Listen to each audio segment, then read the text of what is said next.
Midnight Moon. Written by Suzana Thompson. Narrated by Sarah Sampino.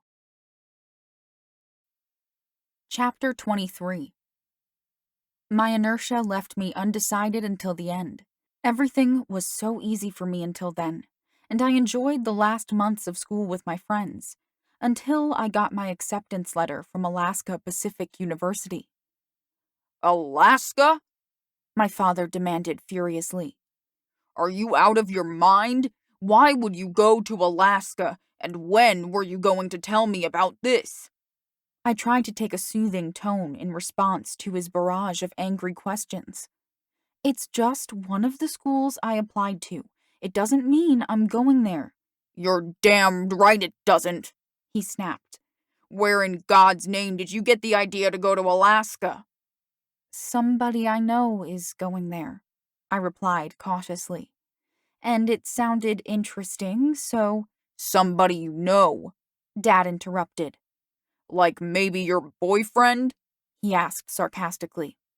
So the only decision you were able to make is to go chasing after your boyfriend like a fool. Tell me, what are you going to study in Alaska? Damien's going to Alaska? Mom asked. Why? Who cares? Dad cut in impatiently. That's his parents' problem. I want to know what Clarissa is going to study there that she can't study anywhere else. I don't know yet, I admitted reluctantly. I'm not sure where— So you're just going there for the hell of it, he exclaimed in disgusted annoyance. You didn't let me finish, I complained. I was trying to tell you that I don't know yet where I'm going. It's not going to be Alaska, he assured me sternly.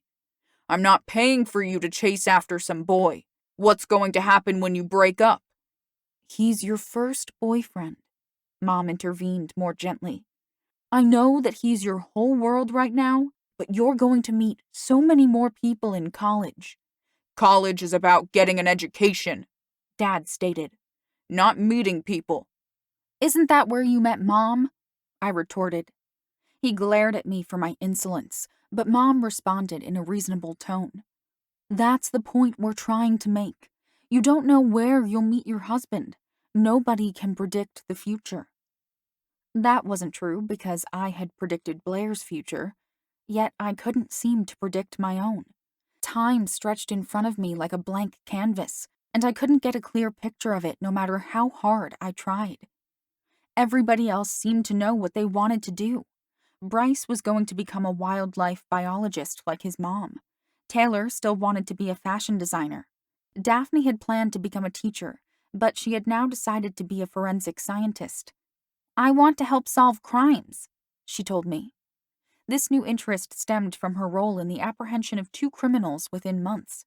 After her rescue of the abducted girl, a police officer who had been one of the first to arrive on the scene had approached her quietly a few months later. An Amber Alert was going out on a child that had just been reported missing. He showed Daphne the child's picture and promised her that he wouldn't mention her involvement in the case to anyone. As soon as she glanced at the photograph, she got that same urgent feeling that she'd had about the young woman in the trunk. Daphne didn't hear anyone's thoughts this time, but she saw a highway sign, and she was able to describe the car and the license plate. The 5-year-old child was rescued, and there was no mention of Daphne's name in the news reports. Daphne made me promise not to tell anyone else about it, and I kept her secret even from Taylor. I was just relieved that she was the one having these psychic episodes, and I hoped that whatever power she had passed on to me had faded for good. I'm glad that I can tell Jeremy if I get a vision or something, because it's almost impossible to leave an anonymous tip since they have caller ID. Jeremy? I questioned. Daphne flushed. I mean Officer Clarkson. I was immediately concerned by her apparent crush on this Jeremy. Has he— No! She quickly cut me off. He's been totally professional. But you like him, I prompted. Yeah, she admitted. And I think he likes me too, even though he pretends like he's not interested in me that way. But isn't he too old for you? I asked, picturing a man my dad's age. He's only 25, she said defensively. And I'm 18, so we're both adults. He told you his age? That didn't sound like a professional police conversation to me. While you were talking about a missing kid? I saw him in the park the other day, she told me. He runs there, and I've recently started jogging. Really? I inquired suspiciously. Yeah, she grinned. After I had a dream about him jogging in that park. You're supposed to use your psychic powers for good, I admonished her with a smile. Oh, he looked good, she laughingly told me. Real good. Okay, tell me all about him, I urged. Her eyes took on a dreamy quality, like she was picturing him in her mind. He's kind of quiet, actually, but not in a shy way. More like he talks when he's got something to say, and it's not just to hear himself talk. And he pays attention when other people talk, like he weighs your words in his mind. It kind of makes you feel important. He notices everything, she continued softly, reminding me of the shy, sweet Daphne she had been before she was a werewolf. But he doesn't push me to tell him. He's just really patient and accepting of me the way I am. I realized that despite her comment about how good he looked, she hadn't mentioned his looks while describing him to me. What did he notice? I wondered. The lock on the trunk, she replied. He made this really casual comment about it when everybody else was distracted by that poor girl, and he's never brought it up again since. Plus, he didn't ask me about his future, not even as a joke. He's older and more mature, I couldn't help reminding her. My grandma had a dream about my grandfather, Daphne said. That's how she met him, because she knew where he was going to be. She recognized him from the dream, even though she'd never seen him before. But you saw Jeremy before you dreamed about him, I said. But I didn't know he ran in that park, not until I saw it in my dream, she told me. So you think you're going to marry him? I asked, trying to clarify what she was telling me. Her cheeks bloomed with color once again, and her eyes were bright with excitement. I think he's the one. But you hardly know him, I protested. You've barely spent any time with him at all. I'll get to know him, but I've got a really good feeling about him, she insisted. I wished that I'd get a feeling about my own future. So far, I had no idea which path to take. Everything was changing around me, but I seemed to be stuck in limbo. I didn't want high school to end, because I liked my life right now. Time wouldn't stop, though, and I was forced into a decision about the future. Because I didn't really know what I wanted, I chose what was easiest and would cause the least upheaval in my life. Are you breaking up with me? Damien asked after I told him. No, I assured him. But we've been dating less than a year. I don't think we're ready to live together yet. But you think we will be eventually, he stressed. I think so, I said, but he heard the uncertainty in my voice. If you're just putting off breaking up with me, he began. I'm not, I interrupted him.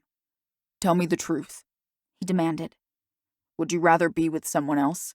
Someone who's not a werewolf? No, I exclaimed. It's not about that. It's just, you want me to change my whole life and just take off with you into the wilderness. Why can't you stay here? I have to hide what I am from my family, he retorted in frustration. Do you know what this winter was like for me? How hard it was for me during the full moon when it got dark at 5 in the afternoon? How many lies I had to tell them? You managed, I said, but with less conviction than before. Maybe Bryce could help you. It's different for him. His family understands and he doesn't have to hide it. I don't want to feel trapped anymore, he declared passionately.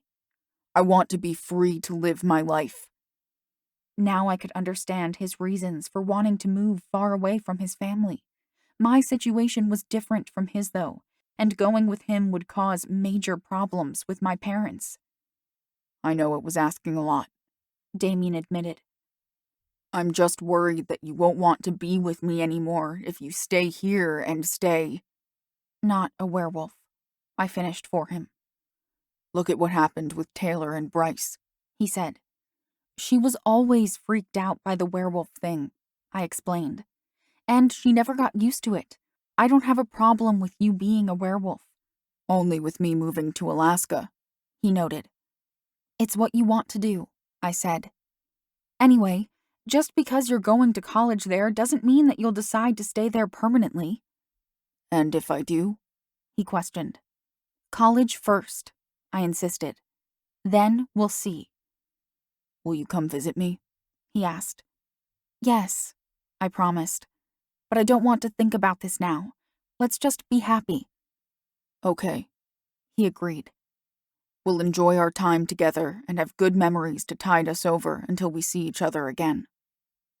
We still had prom, graduation, and the summer together. I didn't want it to feel like we were already saying goodbye, but his departure date was casting an inescapable shadow over our relationship even then.